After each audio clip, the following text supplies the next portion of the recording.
Well, obviously, we all feel that we're a heck of a lot better than what we showed on Monday night. But when when you play an offense as good as Buffalo's and you're not on your A game, something like that can happen. And we made some uncharacteristic mistakes in coverage that just led to explosive plays that didn't need to happen. We had some opportunities. One of those Murphy's Law type games where anything that could go wrong would go wrong. We get an interception from Fred that gets called back from an illegal contact. 4th and 2 had a felt like we had a stop, but on a potential penalty, but don't get the call. Just a lot of little things that just happen, and to their credit, they do a phenomenal job executing and straining you and making sure that you're on your A game at all times during the game. And so the big thing is just to show the guys that Monday night does not define the what the group has accomplished, both offensively, defensively, and special teams for that matter. So we've got a lot of confidence. We got Washington coming in, and we got to pick up and get going again. So we're still in this thing. Robert, with Eric Armstead being the nominee for the Walter Payton Man of the Year, just what does that say about what you've grown to know him as a human and his character? And I guess conversely, what do you think's happening in terms of the overall lack of sack production for him this season, which I would imagine would be a disappointment given what he did last year, the contract he received in the spring. For sure. To answer the first question with regards to Eric's personality, his character, he is such a genuine human being. You see him, if you just see him in person, you just see this mountain of a man. And but what you will never understand is unless you speak to him, is just how thoughtful and how calculated and how smart the man is. He's so much more than just a football player, especially off the field. I mean, the guy's just got a fantastic mind, and he's very bright. So well deserving of the nominee that he did receive. As far as the sack production, one he's just obviously it comes with opportunity. You got to win your one on ones, but he's also not getting as many one on one opportunities as he had a year ago, and it's just when teams double him, other people have to step up and help around him. And there are times where guys have. Kerry Hyder's done a nice job. Kinlaw's getting a lot better. Deion Jordan's doing, he's getting better every day, every week, and they're grinding. And I can say more about DJ Jones and Kevin Givens and all the different guys who have been stepping up. But Eric's leadership and all that stuff. I've never judged a man by his or a player by his sack production, and more whether or not he's disrupting plays. What is he doing on the field? How is he affecting the game? And our run game production is directly correlated to Eric Armstead, and what we've been able to do in the run game and being able to stop the run is a direct correlation to his play in those roles. And so they have obviously he would love more production with regards to sacks and all that, but we're still very pleased with how he's been able to play. His mindset, his effort, and all that stuff is still there. So it'll come. He's just got to keep grinding, and opportunities when they do arise, he's got to take advantage of them.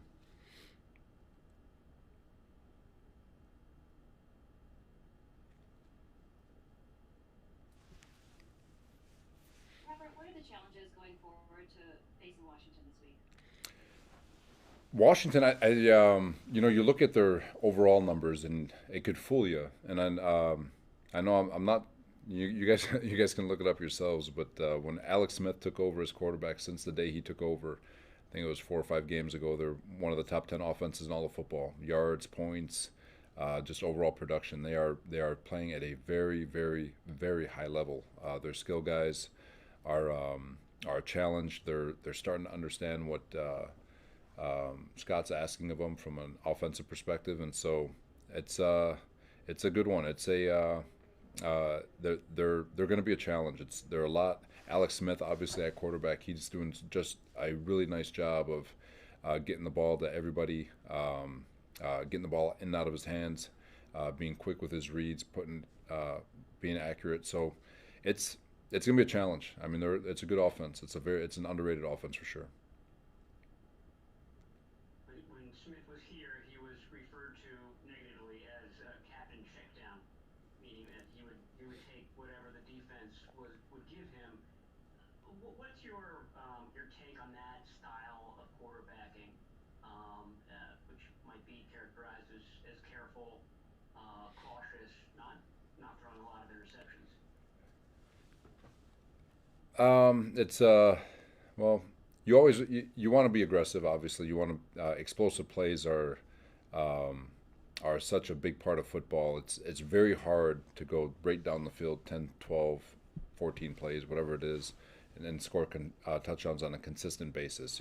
There's going to be a holding penalty. There's going to be a tackle for loss. Something's going to happen in those 10 plays where it allows the defense to get on schedule and the drive will break down. But what he does, he will take checkdowns. Obviously, he's going to get the ball out of his hand. He'll take what the defense gives you. But I promise you, like when you watch his tape and you watch him over these last 5 games, if you're careless in the back end, he will go over the top. And he still throws great intermediate routes, digs, 15, 20-yard digs, and he'll throw posts, he'll throw go balls. So, but when you have a quarterback who's not careless with the football, especially with the defense that they have, you're finding a team that is starting to realize that, well, shoot, we can stick around, play good team football, and at the end of the game, we're going to make the plays to win. And that's what they're doing right now. And it starts with taking care of the football on offense and attacking the football on defense. And so, with regards to Alex, he'll take what the defense gives you, but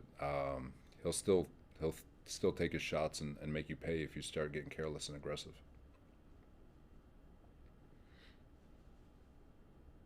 Hey, Robert, maybe a dumb and obvious question, not for the first time, but Ron Rivera was talking about, following the Niners blueprint and, building, obviously, he inherited a lot of those defensive linemen, but he said, that has to be, a priority. That's what I want, to have that type of defensive line like the Niners did. Can you just talk about either, obviously, maybe why it's the defensive line, not the secondary, not the linebackers that might be so important to build the defense, and the mentality it can give a team when you have a destructive defensive line? Absolutely, that's a good question. Everyone's philosophies are different. There's some philosophies that rely on the back end and they'll manufacture pressure. And then there's the philosophy which we have in terms of we're going to disrupt with four and we're going to play good sound coverage. And when it's just my opinion, when you have a quarterback, everyone knows that the quarterback is the most important, valuable position on a football field. Period. Making the game easy for him so he can be as efficient as possible, so he can put you in winning positions. That's the quarterback's job, and that's why they're so important. That's why they get paid the most money. The one position that can disrupt the quarterback without having to make stuff up is a defensive lineman. You get two rushers; those guys can disrupt the way the quarterback plays and can ruin all of his timing, can ruin everything. Without exposing people in the back end. So if you can play with 7 guys in the back end while 4 guys are just disrupting his life, that is the best way to disrupt the best player on the football team or the most important player on the football team. And so it's just our philosophy in terms, because even great quarterbacks, if you try to play great man coverage and manufacture pass rush, those quarterbacks, the great ones, are just they'll dime you. I mean, they can throw it in tight windows. They see man coverage, they'll eat you alive.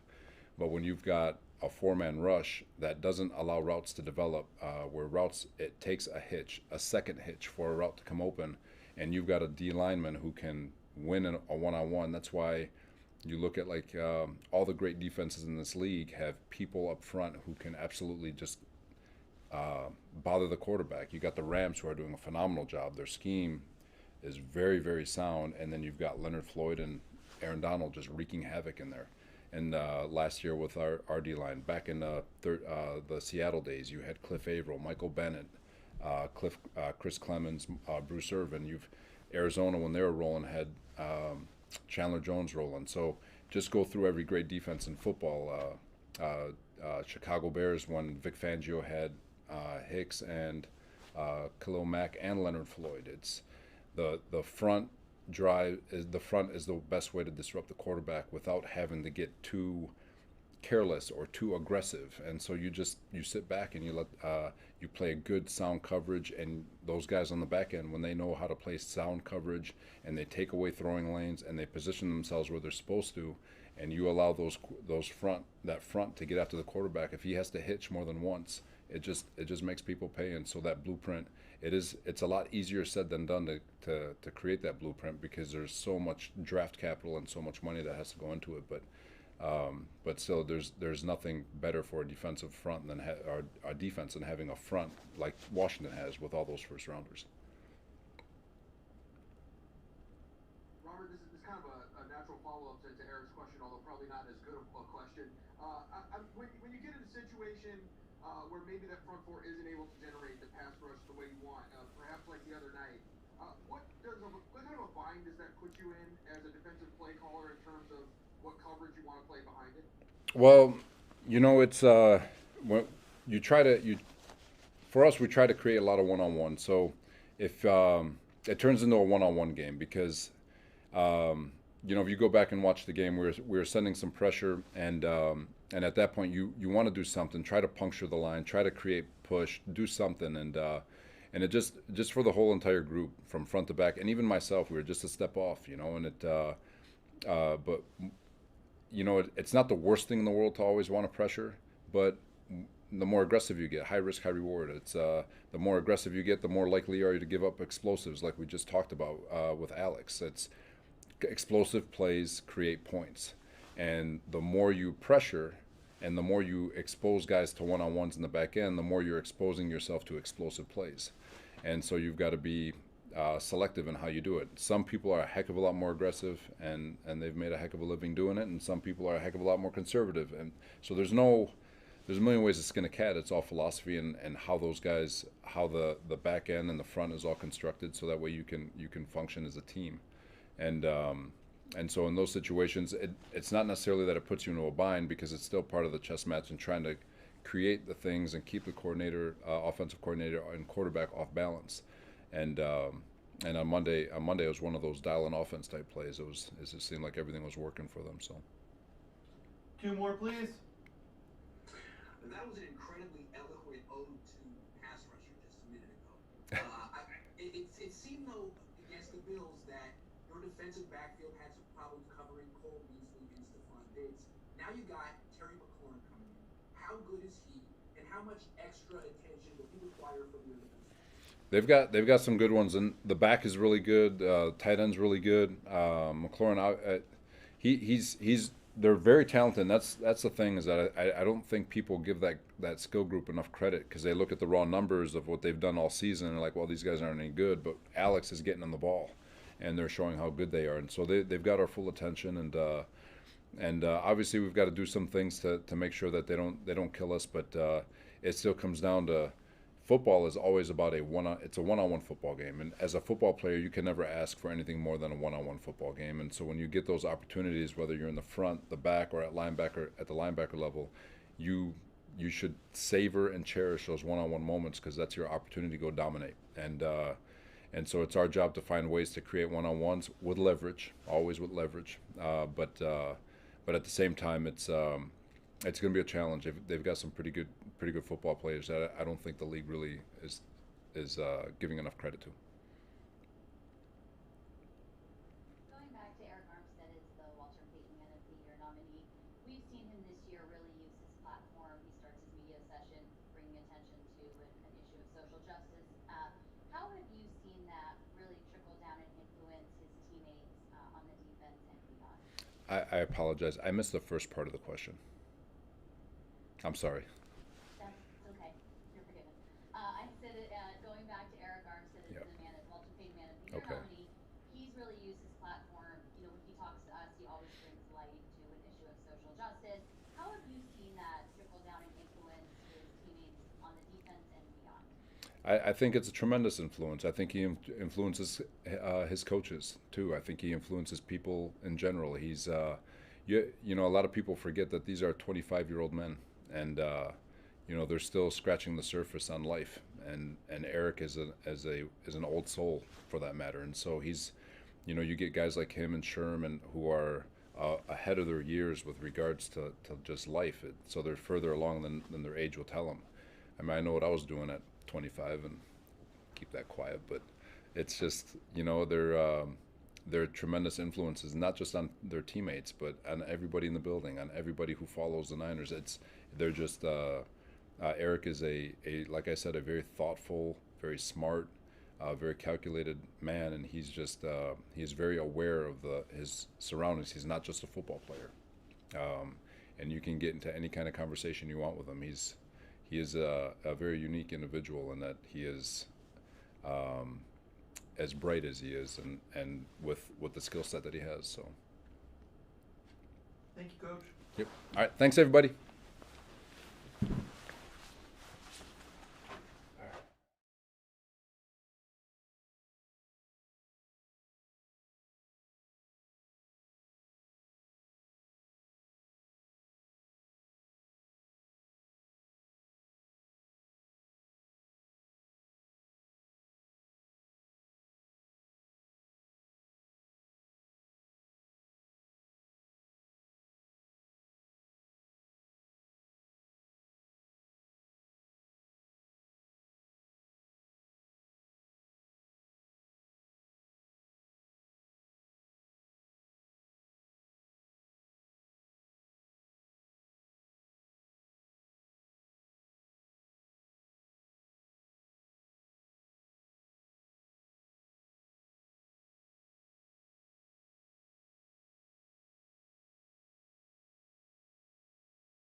Hey guys, got Raheem here for you. What's going on, everybody?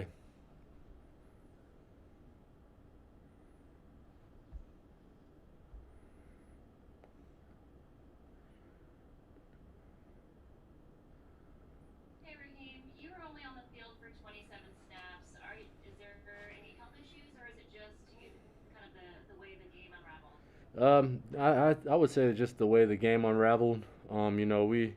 We were down a little bit, and then we got down a big margin, and the deficit wasn't necessarily ideal. So we just try to sprinkle the ball around to other playmakers on the squad, and yeah. So I mean, you just gotta do your part, and unfortunately, the biggest thing is that we weren't able to get the W. But at the end of the day, we still gotta go out there and compete, and when our number is called, step up to the plate and make those plays. Hey, Raheem, I got a similar question, but you had mentioned in your first game back, your ankles, still a little tricky playing with that. Is that still the case? I mean, it's not like, hey, your ankle is 100% right now. Yeah, I mean, especially these next few weeks, it's not going to be 100%, but it's there, and it's a nagging feeling most importantly. But I just got to overcome it, which I've been doing a great job. You know, just gotta continue to keep rehabbing and doing all the little things so that way I can be close to 100% when I step out on the field. Raheem, it seemed like the Bills had a defensive end in that nine position, way outside a lot of the game. I'm wondering if they're doing that to take away the outside runs, sort of runs down the line of scrimmage, and whether you've seen teams do that more frequently because you guys are so good at getting to the edges. Yeah, I mean they did a great job. You know, their defense was really ready for practically anything that we threw at them. Our game plan was to attack the edges, but also to do what we do. And like I said, when you have the ball for 30 some odd minutes, that's dang near half the game, and you really can't do much, especially when you're going three and out. And so it's just the time of possession for us didn't go our way, and that's something that I wish we did have because practically, as you could tell, the time of possession for the Bills it worked in their favor, and they did a great job. Raheem, Nick was talking yesterday about the leadership that Trent Williams has brought to you guys since he joined. What kind of leader has he been, and what has he added to this team? Yeah, he's been a very good leader. Well, not just good, but a great leader. Especially stepping into a role where he's been out of the not out of the game, but as far as like not playing, he's been hurt in Washington and stuff like that. For him to come back, really means something not only to him but to us and to Kyle and stuff like that in the offense. And we also lost a leader in Joe Staley. He retired, and so for him to come in and fill those shoes and doing a great job and hanging in there and being tough and stuff like that just shows you the resilience that he has. He's a full out leader and somebody that me personally I look up to, just because he's been playing in this game at a high level for so long, and people call him one of the best tackles to ever do it. So I just try to pick things from him with his mindset, and not only me but everybody on the team as well. Hi, Raheem. Two questions. One, can you just kind of scout out what Washington's defense looks like in terms of the challenge they're going to have for you? And then two, in terms of the high ankle sprains, have you talked with other guys on the team, like compared to how they're feeling, how it goes when you get back in the flow? Even Jimmy, when he came back Hmm. a little early on his. Yeah. So the first question, their defense is really good. They don't get enough credit, but they're very stout up front. They got two great ends, that could really get up the field and cause havoc, for any offense. And like you saw against the Steelers, they did a damn good job with that. So their defense is very good. I believe they're like, I want to say in the top in the NFL in turnovers and stuff like that. So they get a lot of takeaways. So we just got to do our part and make sure that we hold on to the ball and make sure that we're giving the ball to the ref. And then for the high ankle, yeah, I've talked to guys and stuff like that, and every guy is different. Every guy has a different situation. Some are more severe than others. Like Jimmy's, for example, he was dealing with a high ankle, but I believe that it was a little bit more, than that, and that's why he hasn't been able to play. But somebody like let's see, who else has it? Tevin, he's dealing with the knee. He was dealing with the high ankle for a little bit at the beginning of the year, and as well as Jeff Wilson. We always talked about how you feeling. How we ask each other how each other is doing and stuff like that, and we're holding up and stuff. So I mean, it's real good to hear those things from teammates who are going through the same thing that you're going through. Last one. Raheem, the rushing numbers over the last 5 games are not great, as I'm sure you know, and you obviously haven't been on the field for a lot of that. But how would you diagnose the issues that you guys have had with consistently running the ball, and what needs to change for you guys to be more effective in that way? Yeah, I mean, I think that I'm always gonna look at myself. I've been out for some games and then coming back. and against the Rams, and I really didn't have too many good looks, and I didn't personally do good. I just try to improve each and every day. And I think that's some of the things that, well, most of the things that we're focusing on right now is just improve the run game, because we know how effective we are. But it just takes everyone, man. Everybody has to look each other, look themselves in the mirror and go from there. And that's what it takes. So that way we can get this rushing game going, and do what we have to do. So that way we can open up the pass game and be more effective there too as well. So it's just a collective thing. I wouldn't necessarily point anybody out or the scheme or anything like that. We just gotta make sure we step up and do our part when it comes game day, and go out there and execute. Thanks, Raheem. Thank you, guys. You did a great job with the answer on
Everyone, we got Trent here for you. Hey Trent, how you doing? What's going on? Good. Hey, I guess we'll get right to it. It's Washington week. It's been written, reported, or whatever, but I'm not sure how much you've commented on it. So I guess feel free if you'd like to elaborate. But it's been mentioned. Last year, Trent didn't trust the medical staff, and that was also about his contract. No, obviously, you also had a serious medical issue as well. Can you, as much as you'd like, get into why you didn't play last year? Um, like I said, the whole thing with the medical debacle, I think pretty much public knowledge at this point. Um, the whole thing about the money, if it was about the money, I could have took the money in Minnesota. It wasn't about the money. At the end of the day, it was about respect, and I felt like I didn't get that from them at that point. The 9 years previous to that, I mean, it was, I didn't have an issue. I mean, I'd seen issues happen, but I overlooked them because they didn't happen to me. So I'm not saying that this was just a one-off, but obviously it was my first time being on that side of things. And I just felt like the better decision was to just go, on my separate way. Like I said, there's no ill will. I still love those guys in the locker room. We talk a lot, all the time, and I still keep up with them.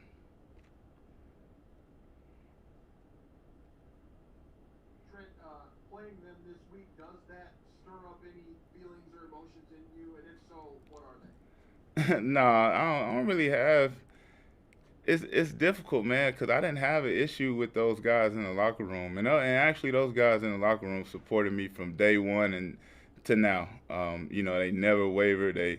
They always publicly show support and privately show support. It's hard for me to say, yeah, man, I want to go out there and prove something. 'Cause I have nothing to prove to those guys who are gonna be taking the field. And so it's to me, I'm not gonna sit here and hold grudges for no reason. The people who I had an issue with, I don't think they're here, so I know they're not there, or the people who helped instigate that situation are no longer a part of the organization. So, I'm not gonna sit here and just carry some grudge just because people expect me to carry it. Trent, you're obviously close with those guys. You played against that defense a lot in practice. What's your scouting report on them, and what have they looked at like this season? Is there a difference? Is there anything new? Oh yeah, it's totally new defense, and defense is nothing like it was when I was there. Ron Rivera has come and put his touch on it, and I think honestly putting those guys in 4 point 4 point stances instead of them just standing up and dropping half of the time. Honestly, I think it fits their skill set better. I think you've seen a huge upkick in Payne and Allen and all those guys along that front. Tim, even Sweat, the rookie, all of those guys, Kerrigan, everybody has benefited from being able to penetrate, and I think that's been their the most of their skill set, and so I think by Ron Rivera coming and kind of opening those guys up, you've seen more production, and you've seen those guys play at a high level, and they're pretty much the kind of the nucleus of that team is a defensive front. You mentioned the rookie. You went up against Nick Bosa quite a bit this summer. They were both coached by the same guy at Ohio State. I mean, do you see a similarity there with how he and Young attack a left tackle? I do see some similarities. Obviously, their body type is kind of different. So little things shine through on each person. But yeah, that very active with their hands. They're always active, always moving.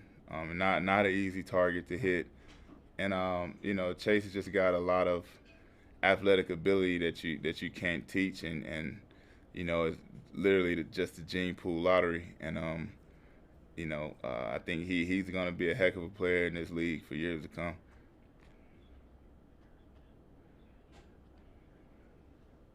Trent, you've been around your teammates now for about 4 months since camp.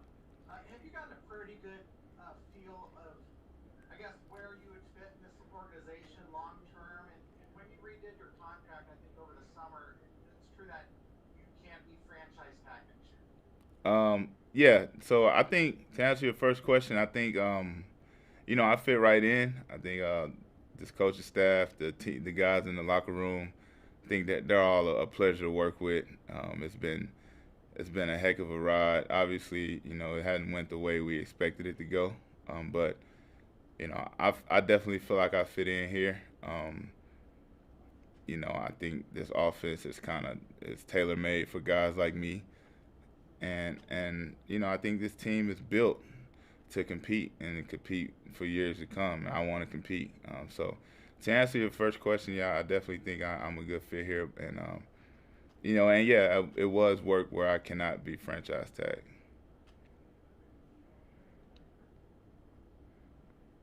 Trent, obviously you're not there anymore, but when you see what Ron Rivera has done with the team from afar, do you see a bit of a shift in culture and attitude? Well, I can't tell the culture from just watching the film. But those guys are playing with their hair on fire. They are playing pretty hard. And I think Ron Rivera. I think that's been his thing since he's been in Carolina, was having a good dominant defense. And he inherited some really good pieces. He was able to draft a really good piece. Like I said before, I think that's going to be the strong point of that team for years to come. And those guys are young. They're quite healthy, and you know, and they're all talented. They all have a wealth of talent and very high ceilings, individually.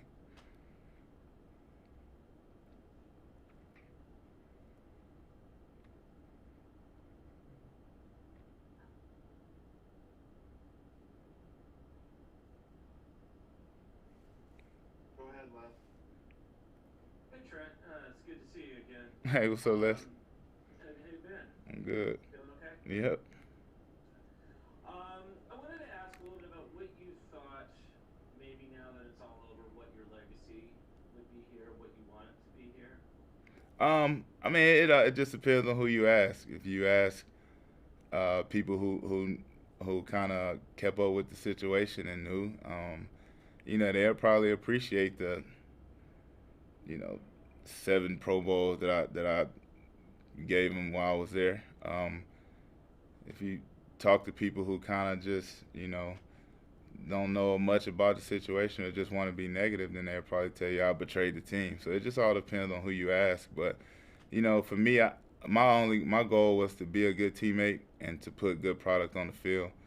And I think I did both. I was voted team captain 9 out of 10 years, and I mean, and I played pretty good productive football while I was there and received a lot of accolades for it. So and to me that's all I wanted to do. I wanted my legacy is, when you think about me, I just want to think of a football player that does his job pretty well. And if that's not what they think when they see me, then we just have a difference in opinions.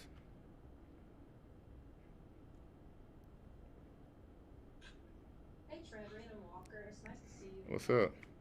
What's going on? How you doing? I'm good. What's going on? Not too much, my friend. I was just curious, when you look at this match between you and either Chase Young or Montez Sweat, what are things that you see on film that either have you excited for this matchup, or just in general, like, what is it about going against a defensive end that has had some success the way that he's had that really excites you when you have kind of like a title bout like that present? Well, I mean, it's a challenge, and believe it or not, every week, every defensive end in this league is going to present you with strengths and weaknesses, and sometimes they match up to yours, and sometimes they don't. why you hear people say styles make fights. So so I just approach it the same way I approach it week by week. Every week I'm pretty much going to draw the best pass rusher with little help. And that's just the story of my life, and that's what I'm expected to do, and that's what I expect myself to do. So those guys are outstanding pass rushers. They're going to challenge me, just like anybody else would. But I still have to kind of do my due diligence, just break them down on film, understand their strengths and weaknesses, and how I could exploit the weaknesses and stay away from the strengths, and my strengths and weaknesses and what they can exploit. So it's more about me than it is them, but I definitely going to do my due diligence and break them down and learn them as best as I can. Two more, Yeah, please. just a quick follow up. You said that you usually get the best defensive end matchup. So, in your watching the tape, who do you think you're more likely to face on Sunday? Chase Young, or do you think you're gonna get Montez Sweat? Well, I say best because generally they put the best pass rusher on the blind side. Honestly, the last few years it's kind of been switched up. So you see left tackles just as important. I mean, right tackles just as important as left tackles. But just watching from the film, I think Chase is lined up over me more so than he is on the right side. When you look at their pass rush breakdowns, he has about triple the rushes on the left side than he does on the right. Two more, please. Hey Trent, how's it going? It's Matt Preston. Hey, what's up, man? Nice to see you. This offseason, you obviously had a chance to meet with Ron. Washington obviously made changes with the people that you had issues with. I guess, was there ever a moment you entertained coming back to Washington, and what kind of went into your decision to decide to start this Yeah, season? yeah. I think when the tide turned and things switched over, I think there was a glimpse of hope that I will remain there. But after talking to Ron, I just think we was kind of on two different pages. He was coming into a team that he probably didn't know all that well. And he just, he wanted everybody to kind of show him what they had. And at the point I was in my career, I just didn't feel like I had to show him what I had just to stick around. So I knew there would be suitors out there. So I just respectfully wanted to go my own way. There was no disrespect. We had a meeting. It was very professional. He's a very very likable guy. I heard nothing but good things about him prior to the meeting and after the meeting. So I never it was never an issue between us two. I think it was just where he was with the program and where I was with my career just didn't sync up.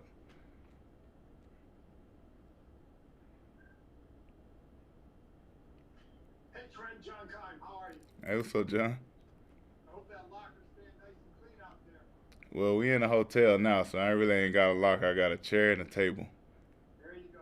I'm curious if you ever reached out to Dan Snyder after this, and along with the legacy question, does it matter to you, like you were headed for that ring of fame in the stadium and all that, does that stuff still matter to you? Uh, I honestly, I don't. It did at one point. I think I'm kind of, it is what it is now. If they feel like I deserve it, I'll be there. If not, then I won't. It's one of those things that obviously if things would have remained the same probably, but things change all the time. It's life. It's not crying over spilled milk. And I haven't reached out to Dan. No, we haven't talked since I've left. But like I said, I ain't leave with any animosity towards anybody or anybody or even the organization. Like I said, I still watch the Redskins the football team every chance I get. Because those guys on that team, I really care about and really want to see them do well. About at least 40% of the locker room I play with, so I still watch those guys and root for them, man, like I would any other of my friends in the NFL.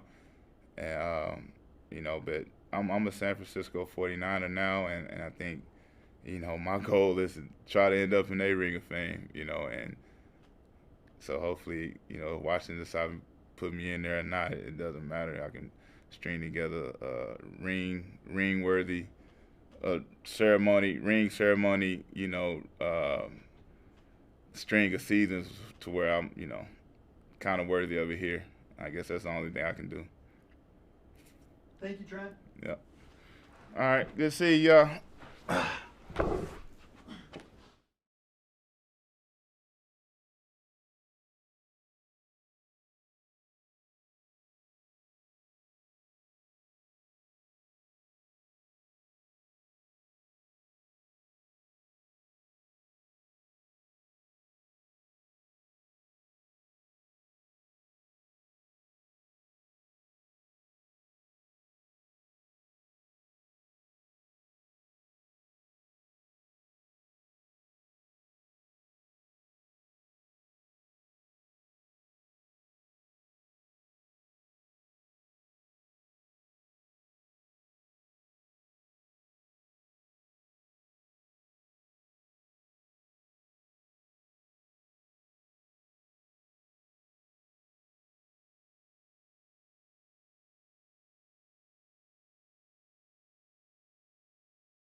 Good. Yeah, you're good.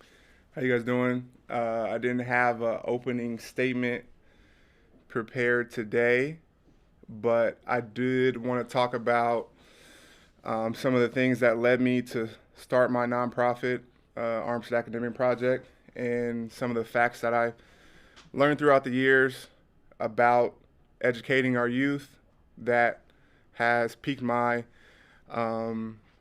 passion for starting my nonprofit. And one of those one of those stats was that um,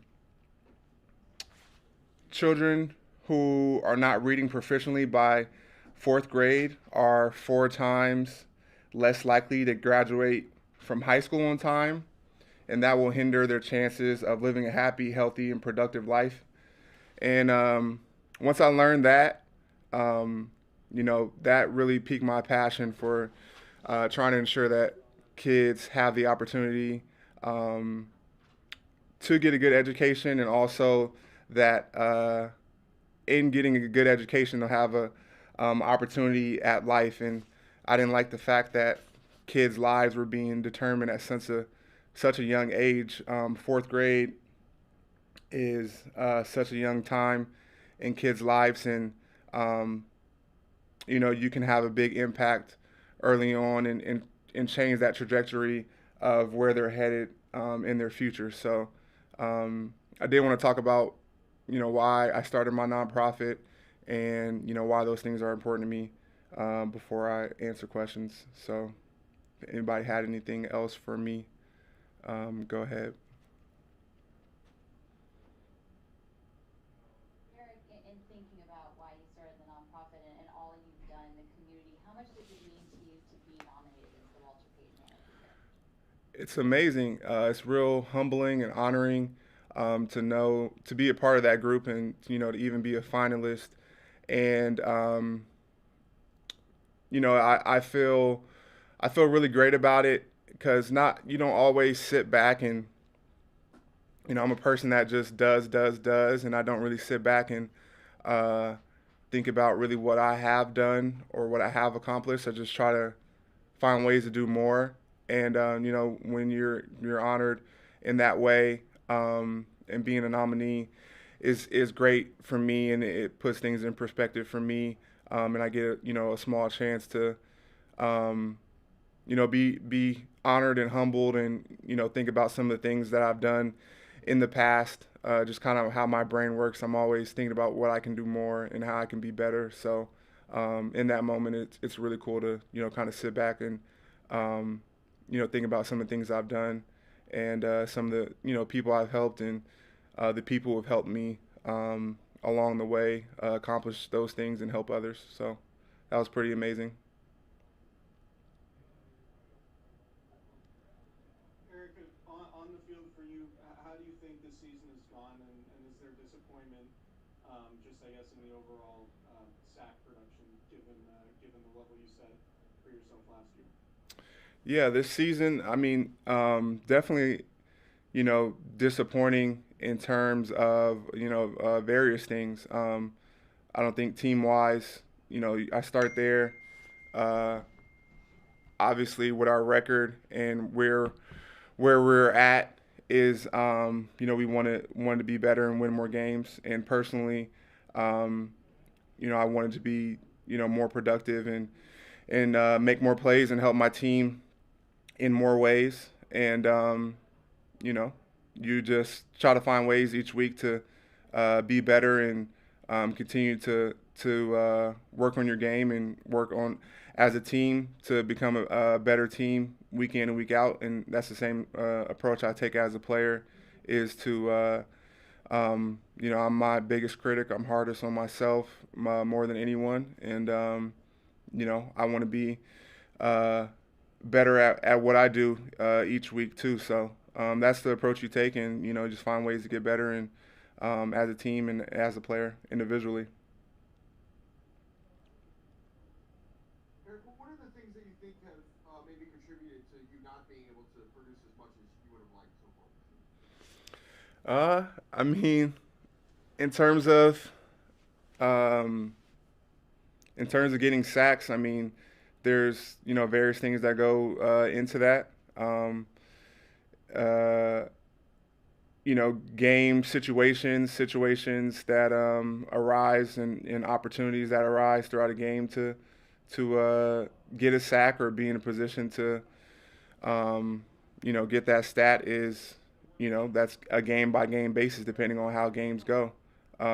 Obviously, last year we had a plethora of opportunities to get after the quarterback, playing with leads, playing, in certain situations where you're just, going out there and rushing and getting after it. Things haven't really been that way this year, and we're finding ways to keep playing and keep getting better and grow as a unit. Starting as a D line and as a defense and as a team. So yeah, I think that's part of it as well. Eric, with all the work you've done in the community and how you've interacted with the youth, especially over the years, how difficult has this year been knowing that you haven't been able to interact with them hands on? And aside from your interactions, what do you miss the most in regards to working with the foundation? It's actually, been pretty cool. I feel like, you know, virtually, even like we're having this session right here, I've been able to do a lot more than I would have been able to if I had to physically be somewhere. I'm able to quickly hop on and interact in a different way, but still interact with more people. I had a story time with a classroom from Qatar. Um, all the way across the world. So being able to impact kids there, obviously I wouldn't have been able to do that without it being virtual. And so it's been pretty cool to be able to touch more people and help more people with great technology. But I definitely miss, I miss a lot of things about life before COVID. But that's definitely one is going to educational programs and being part of those in person with the kids. Those things were fun, and hanging out with them and being able to learn. I learned you can learn a lot of stuff from just hanging around kids and what they're into nowadays, and a plethora of things. So I definitely miss that. Last one. Eric, Robert Saleh said that not only do you influence your teammates with your community work, but you influence people throughout the building. What does it mean to hear that, and how do you do that? Is it just by leading by example? Do you have conversations with people? How do you find the best way to do that? Yeah, I just try to be myself and do what I can. I've always taken it as a responsibility of mine to do these things. And those things just organically rub off on other people. And it's been cool to have conversations with my teammates about various topics, other than football, things that are going on in life, things that we experience, things that happen in our communities, and to be able to, dissect those conversations and learn from them and learn from each other, and be able to take that information and go back where we came from and impact people has been amazing, to be a part of, and a really cool part about being on this team and the job that we have, and the game we get to play, and bringing everybody together. Great. Thank you, Eric. Mm-hmm. All right, Strom, it's going to be unmuted for you right now, okay? Okay.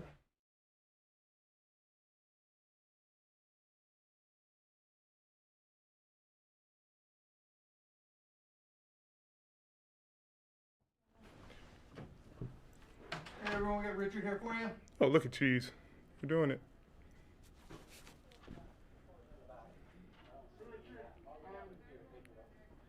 I saw a story you were, excuse me, a little pessimistic about getting back with the Niners last year. Since you do act as your own agent, was that come from speaking directly with John Lynch and understanding their perspective and knowing what you want, or can you shed any light on kind of how you reached the kind of conclusion that maybe may not be back in 2021? Oh, because of both. I know the salary cap deal firsthand, dealing with the PA, dealing with the league, and I know their salary cap situation and direct communication.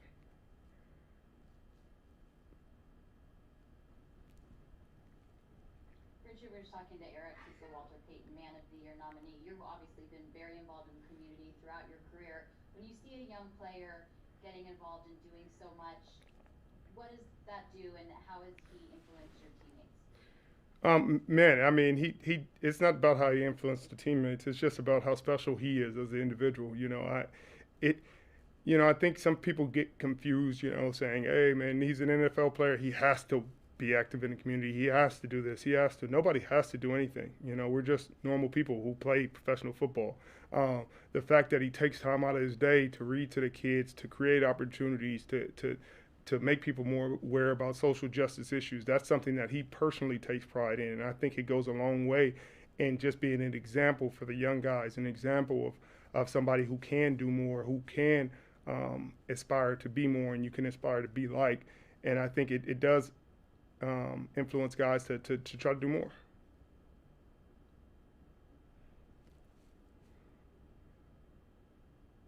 Hey, Richard, you've faced Alex Smith in the past, different quarterback now, but what do you see on tape, and what do you think of his comeback story this year?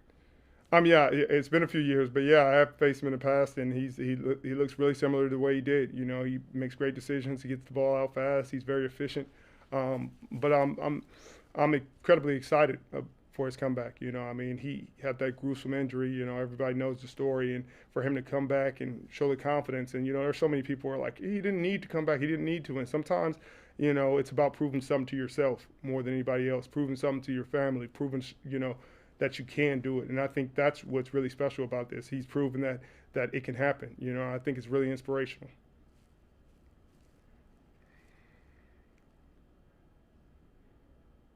K1 went through drills at practice, and it looks like he's good to go. When you watch the defense with number 24 is on the field, I'd argue he's the best run defender, and he also has a knack for making plays. What does K1 bring to the defense that the average fan may not recognize? He brings a ton. I mean, it's immeasurable, his impact. Just his tenacity, his impact on run game, pass game. He's just like a freaking shark out there. Like, that's his nickname, is a shark, and that's what he is, man. He impacts every aspect of the game when he's out there. They have to account for him. If he's playing, they have to game plan for him, and he's a true impact player.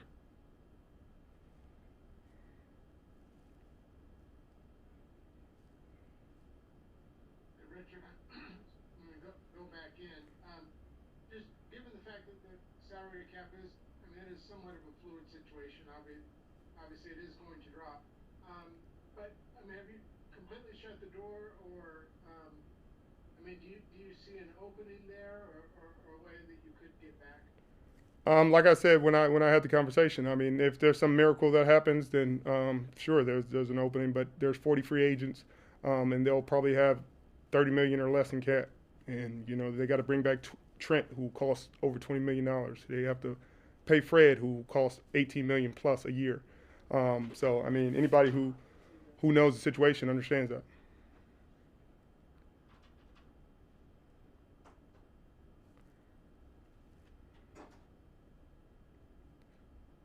Thank you, Richard.